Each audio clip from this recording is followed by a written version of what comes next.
direction Niger. Bienvenue sur notre chaîne YouTube.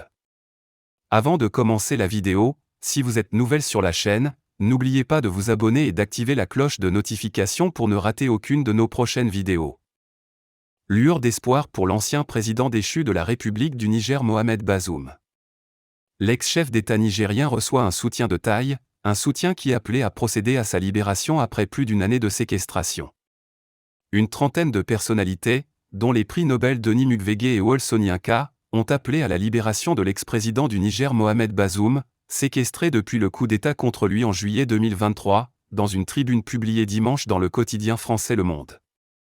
Les auteurs de cet appel estiment que Mohamed Bazoum et sa femme Hadiza, tenus avec lui, sont les victimes d'une détention arbitraire, qui entraîne des conséquences particulièrement douloureuses pour leur famille et, bien sûr, pour les Nigériens.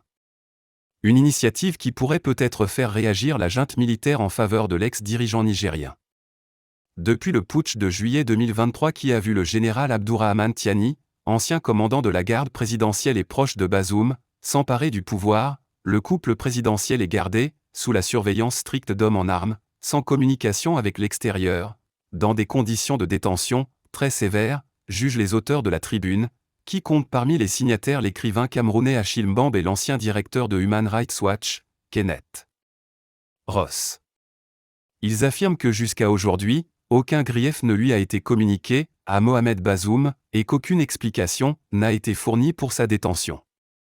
Ils considèrent en revanche qu'à travers cette privation de liberté, les putschistes entendent faire payer au président Bazoum le prix de sa lutte résolue pour les libertés et l'état de droit, et plus encore, le prix de son vigoureux combat contre la corruption et le détournement de fonds publics.